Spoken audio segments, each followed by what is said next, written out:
Clemson, Florida State. Clemson 24, Florida State 31. Let me just tell you, this game was played on more than just the field.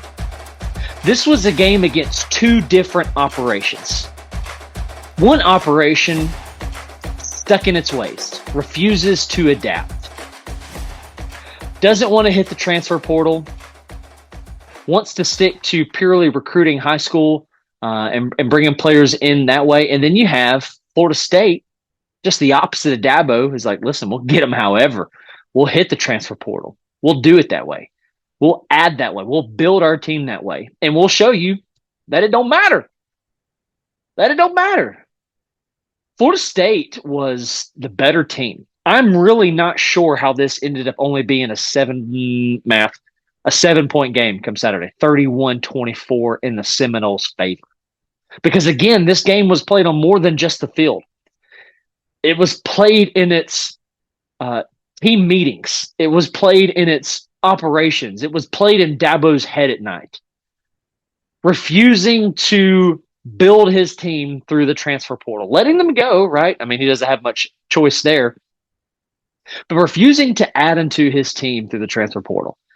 And it's starting to show. Before we get to Florida State, let me touch on Clemson. Clemson is a good football team. They are a good football team. But it's almost like they are back to their time before Deshaun Watson, before the elite quarterback play, before the elite receiver play, before the elite teams. The runs of Deshaun Watson and Trevor Lawrence.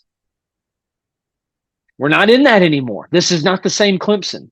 We're back in that little short kill Kelly Bryant phase and the Taj Boyd years, back when Clemsoning was known for Clemsoning.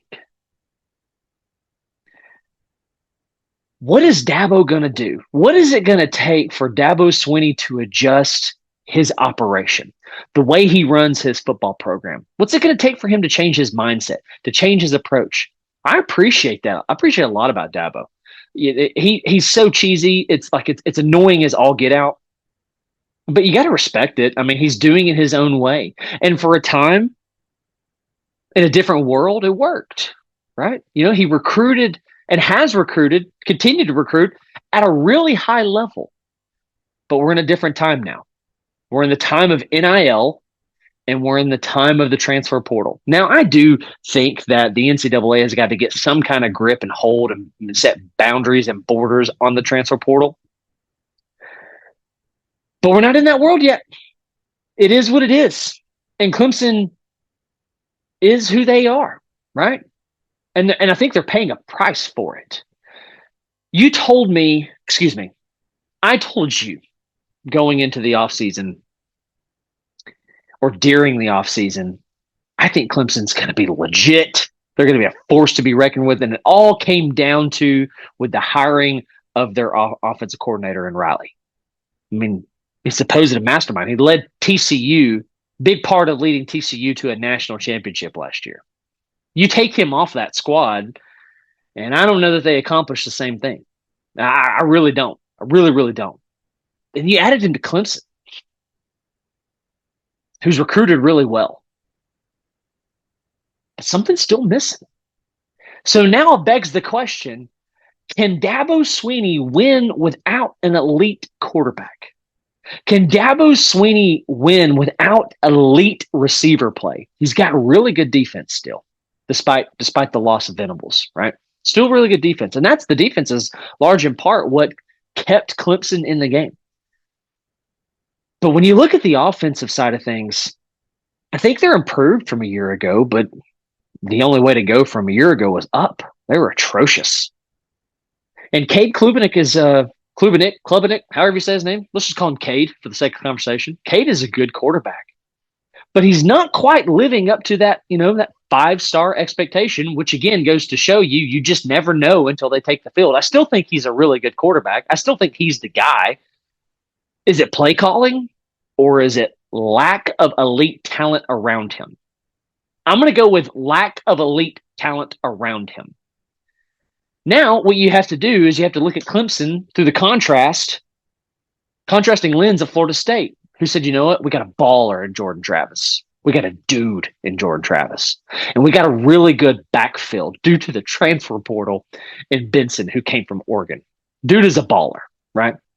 And we got elite receiver play, right? We got elite receiver play in Johnny Wilson, who came from the transfer portal from Arizona State via 2 years ago, who's an absolute stud. 6'7", 220, 230 probably, runs like a gazelle, go gets the ball in the air.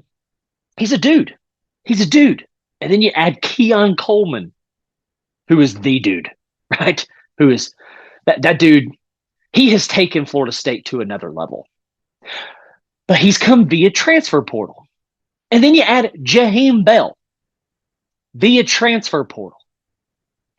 And Dabo probably, I would imagine going into this game, he's like, we're going to show them how you do it, that it's culture. And Norvell says, hold my beer. Hold my beer. And they did it in Clemson, South Carolina. Let's just look at some stats. I've rambled enough about the transfer portal. But ultimately, that's what this game came down to. Operations. This game was decided when you decided how you were going to operate as a program. Here we go. Clemson, Cade Klubnik, 25 for 38, 283, and a score. Not great. Not terrible either, though. You know, you'd like to see more, more touchdowns, but is what it is. Phil Maffa, 10 for 69, 6.9 yards per carry. That average is great. Get him the ball more. Will Shipley, 18 for 67, 3.7, and a score. I want to talk about Will Shipley just for a second. I think Will Shipley is a good running back. I think he's a very good running back. But I don't understand the hype around Will Shipley. I don't get it. I think he's good. So he's hurdled some people. Is that really what we're going to base and evaluate, and how we're going to evaluate players is their ability to put on a highlight reel?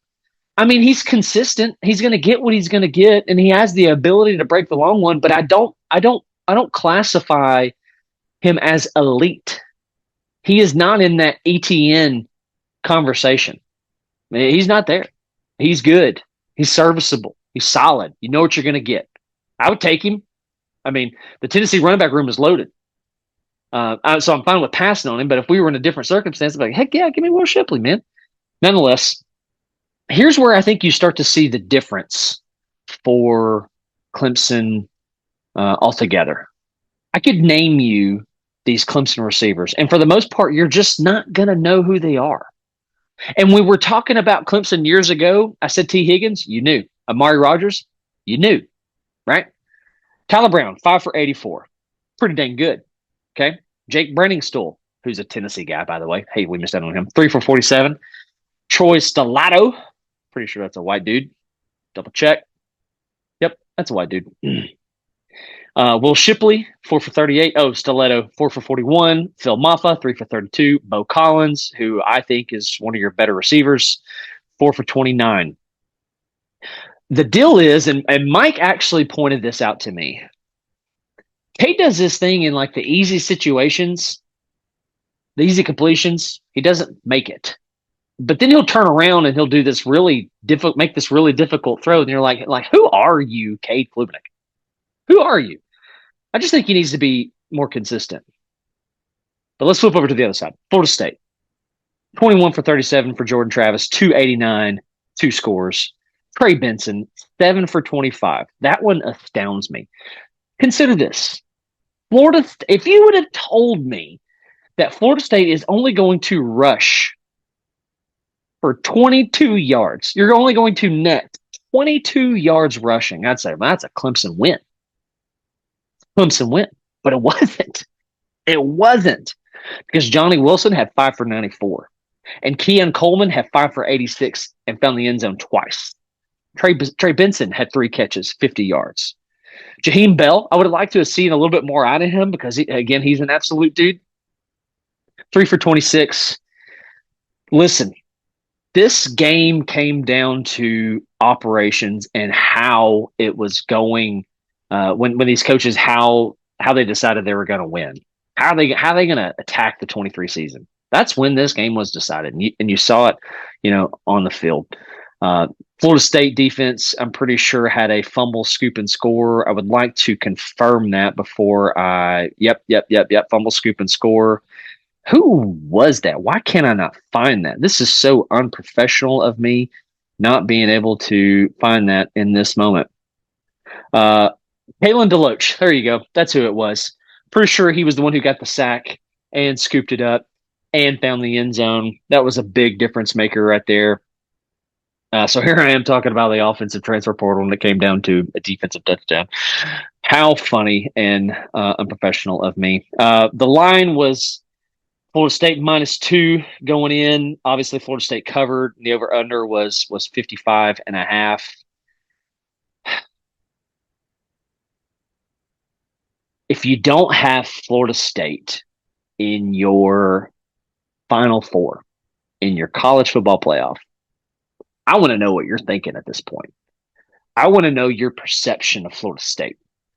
Because Florida State, going forward, the Seminoles, it's not going to get too much more difficult for these guys. They get to host Virginia Tech next week, host Syracuse, host Duke, which could be an interesting matchup. I'm interested to see how they handle Duke. They're going to get those guys at home, though, and then they're going to travel to Wake Forest. I mean, these are wins in my book. At Pitt, that's a win. An improved Miami, but you get them in Tallahassee. I'm going to pick Florida State there. Let's see if is there already a line out for this. There is not, but the ESPN match predictor has got Florida State at 64.7% in winning that matchup. And then you're going to host North Alabama, and then you're going to end by traveling to Gainesville, who you make them one-dimensional. And I like Florida State. ESPN FBI has got the Seminoles 73.5 and winning this out. So you got to like them to win out. And who's going to challenge them in the conference championship game? I mean, it could be a Miami again. There's no divisions, so it could be Miami. Could be North Carolina. I think Florida State is just better than any other team in the ACC right now. But nonetheless, this is simply a review of this game, so I don't need to get carried away. Florida State marches into Clemson, South Carolina, defeats the Tigers in their operations, 24-31.